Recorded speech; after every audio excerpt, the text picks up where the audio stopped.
say Christmas is the most wonderful time of the year. There was a point in my life when I actually believed that, but now, to me, it's the most nightmarish time of the year. And here's why. It was Christmas Day back in 2018.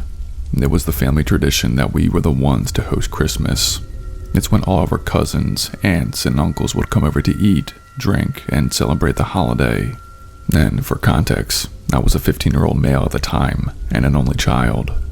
Anyway, it was a perfect Christmas day. It had snowed, but not bad enough where the roads were not drivable. I had gotten everything that I wanted for Christmas, and my whole family was at our house celebrating. It was literally Christmas bliss. That was until our house started to reek. I remember that I was in the living room, showing my cousins my new hoverboard that I got for Christmas, when the entire house started to smell like burnt hair. Like, it was bad. All my aunts and uncles were covering their mouths with their shirts, asking where in the world that smell was coming from. My parents checked the oven for burnt food. Nothing. They checked all the rooms and bathrooms. Nothing. That's when my dad went to go and check the fireplace. The fire was lit, but what was strange, there seemed to be smoke coming down from the chimney rather than it rising. He put out the fire, grabbed a flashlight, and looked up the chimney. Here's where it became nightmarish. My dad jumped back from the fireplace, a look of horror and disgust on his face, and told my mom to call 911. I asked my dad what was up there. His answer will forever be etched into my mind. He looked me dead in the face and said, "Son, there's someone stuck in the chimney." The fire department and police were dispatched to our house. Turns out, late the night before, a man by the name of Robert Foley, who was a wanted criminal, attempted to climb down our chimney, most likely trying to rob us. Now, we do have a large chimney, so I guess it is feasible for someone to come down it. However, in Robert's case, when he was trying to come down our chimney, he slipped and his neck snapped. But he did not fall all the way down. He got stuck halfway, with a broken neck. When my dad lit the fire for us during the Christmas party, his body was literally burning, and that was the smell that we all smelled. Burning flesh. Whenever I tell this story, some say it's karma, and that Robert deserved his fate. I guess in some way they are right. We've since filled our chimney, and now we have an electrical one. So, the moral of the story is, for those of you who have chimneys, be sure to check them every once in a while. You may be surprised to see that it's not Santa Claus coming down them. Stay safe.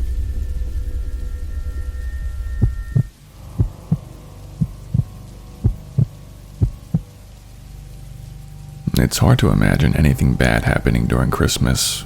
I mean, it's Christmas after all.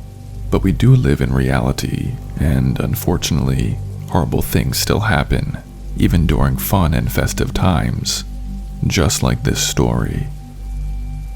Back in 2021, my wife and I had just moved into our new house with our 3-year-old daughter, Jessica.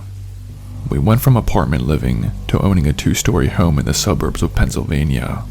We were a growing family, and we needed more room. We were able to move in just before Christmas, which was great. Moving is stressful enough, but moving during the holiday season is a whole nother level of stress. Anyway, it was Christmas Eve when the story takes place, and we had been officially moved into the new house for about a week. There was a blizzard outside, and our daughter Jessica was asleep upstairs in her bedroom, while me and my wife were downstairs watching National Lampoon's Christmas Vacation. And every so often, the baby monitor on our table would go off, and we would hear Jessica mumble in her sleep or make sleeping noises. And yes, we still used a baby monitor with our daughter, even though she was 3, because she did have night terrors. We were about halfway through the Christmas movie when we started to hear something very strange on the baby monitor. It sounded like Jessica was crying. Like I said, sometimes she does have night terrors, but these cries sounded different. It also sounded like she was saying something in a pleading voice, but we could not make out the words on the monitor. I was about to pause the movie and go upstairs to see what the issue was, when, on the baby monitor, a low, grunting male's voice said, "Come with me." My wife and I bolted up the stairs and barged into our daughter's room. Jessica was hiding under her covers, and her bedroom window was wide open. With tears in her eyes, she said that Santa was in her room, telling her to come to the North Pole with him. We looked out the open bedroom window and saw a man in a red Santa suit getting into a white van and driving off. Unfortunately, even with the police involved, we were never able to catch whoever tried to abduct our daughter. Even to this day, she's still traumatized. Anytime she sees Santa Claus in public, she clutches my hand and starts to cry. I know this is a happy season filled with love and joy, but please remember, there are sick and evil people out there who do not care and will inflict harm on you and your loved ones at any time. Please be safe.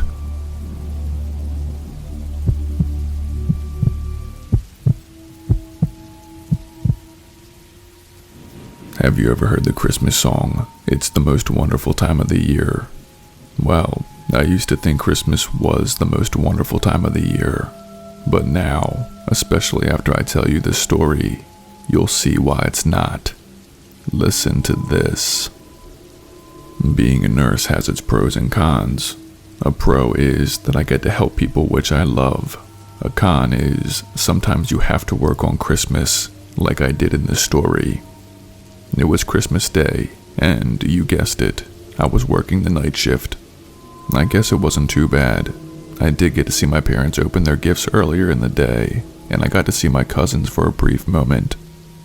Anyway, I was in the break room, watching Home Alone on my phone, eating some chicken parm, when one of our patients entered the break room.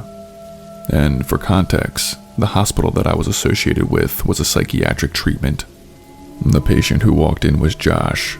He was a tall, skinny, middle-aged man who had neurological issues, but for the most part, was a sweet man. The only issue here was, when he stepped into the break room with me, it was 1 a.m. in the morning. Alarmed, I looked up from my movie and asked Josh if everything was okay and why he was out of bed. Mind you, I was the only one in the break room, and it was against protocol to be with patients alone. Josh didn't answer my question.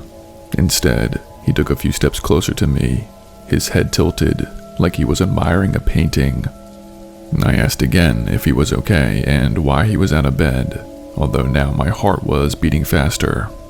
When Josh did not answer, I grabbed my phone and texted my friend Dana, who was also a nurse working that night, to have security come to the break room. As I hit send on the text, Josh pulled out something behind his back that he seemed to have kept in his back pants. He held it out, and I saw that it was a broken piece of glass. Without any warning, Josh took the piece of glass, put the sharp edge to his forehead, and sliced across. Blood started to ooze from his forehead and down his face and neck. I remember wanting to scream, but I was too shocked to do so. I could literally see the white of his skull. But then he said something that I still have not forgotten. With blood streaming down his face and body, Josh looked at me, head slightly tilted, and said, "It's the most wonderful time of the year." Then he lunged at me, wielding the broken glass like a knife. I threw my dinner at him, which briefly threw him off balance, and was able to run out the break room and lock myself into the nearest empty hospital room. I could hear Josh running up and down the hall screaming, "It's the most wonderful time of the year." Thankfully, 3 security guards were able to subdue him before he did any harm to anyone else. After that incident, Josh was sent away to a secure mental institution somewhere in California, where he would be monitored 24/7. But yeah, that was my Christmas. And now, anytime that I hear the song, "It's the Most Wonderful Time of the Year" by Andy Williams, I get flashbacks of Josh's bloody face smiling at me with the broken glass. Which sucks, because that was my favorite Christmas song. Oh well, that's life in the medical field. Have a very Merry Christmas, everyone.